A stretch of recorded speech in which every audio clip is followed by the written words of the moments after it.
If happiness is free, then why are so many of us so depressed?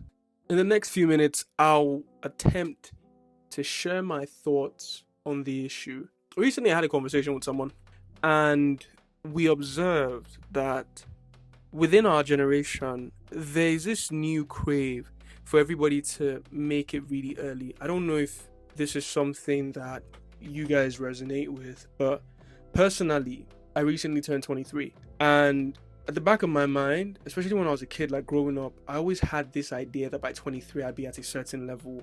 I'd have done this, and I've accomplished a good chunk of that. But it just feels like when I'm trying to evaluate my successes, I'm just not there yet, and I haven't done well enough. And again, I'm just 23.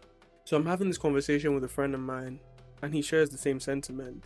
The idea that within our generation, we've put so much pressure on ourselves to achieve so much so early. The idea that if you aren't doing something, or if you haven't accomplished something, or if you don't have a car, or if you're not flying around the world by a certain age, because people around your age are doing that as a result of more economic opportunities or more favorable economic opportunities, then you are a failure.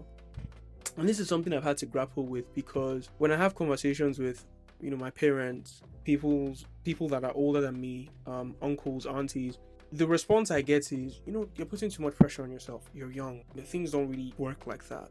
And I'm struggling to accept it. I have been struggling to accept it.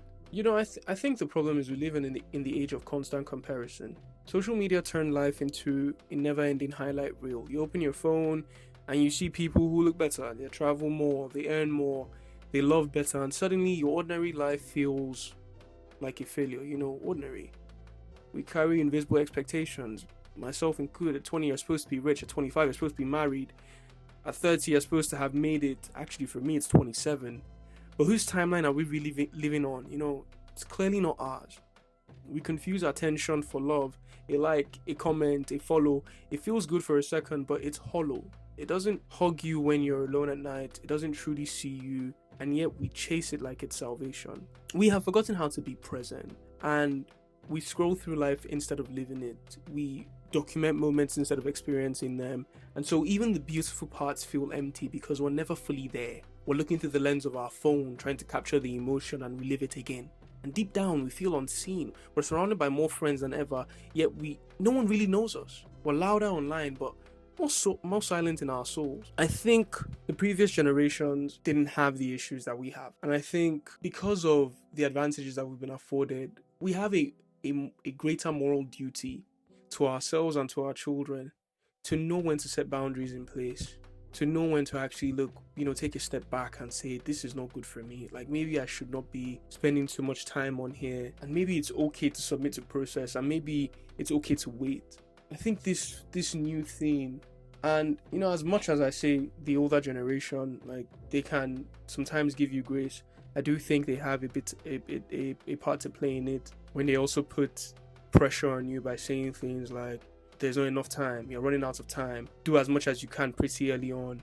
I think everybody just needs to stop and just say, it's okay to take a moment to pause and figure out what you want to do. And this is not me trying to gloss up laziness and encourage people to be docile, but I'm saying work is only meaningful if it's in the direction of purpose. So if you haven't figured out what you're going to do with your life, like if you don't know the direction that you're supposed to take, or if you don't know the path that you're supposed to be going in, what's the point in putting all this effort in doing something that's not going to contribute to your overall purpose, to what God has called you to do?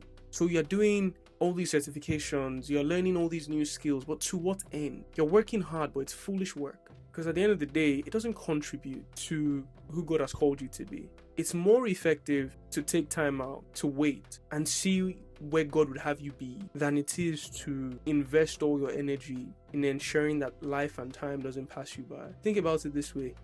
The owner of time, the one who is outside time, is giving you time and telling you, take advantage of it by doing nothing. And you are saying there is not enough time. It's kind of ludicrous when you think about it. It's like the guy who owns time is telling you there's enough. Use the time I've given you this way, and you're saying it's insufficient. Doesn't really make sense. I think all of this contributes to our unhappiness. It contributes to the mental slavery that men are now putting themselves through. This new crave of everything has to get done so quick just keeps you in a cycle. And if you can check out of that, check out of that. Personally, I've tried to check out of social media. I'm not on there. And as much as I can avoid being on there, I will. Because I don't need to compare my life to anybody else. I'm doing okay. And as long as I'm in God's will, then I'm doing better than everyone else. That's the most important thing. That's the only metric. So, my 2 cents today, find where God will have you be and fight tooth and nail to remain there. Anything outside that, anything outside his purpose is crisis. So, growing up, my mom used to say anything outside Jesus is crisis. And these days, I get it. Starting to make a lot of sense. I think we also need to get to the point where we realize that it's not easy to wait. Waiting is an action, and we forget that. Pausing, it's not that easy. So even when people are laughing at you and making jokes and saying you're wasting time, just tell them that you're waiting on something greater. You're waiting on God. But yeah, until next time, share the video, like, subscribe, leave a comment. I always want to engage with you guys and hear your thoughts. But until then, peace, love and light.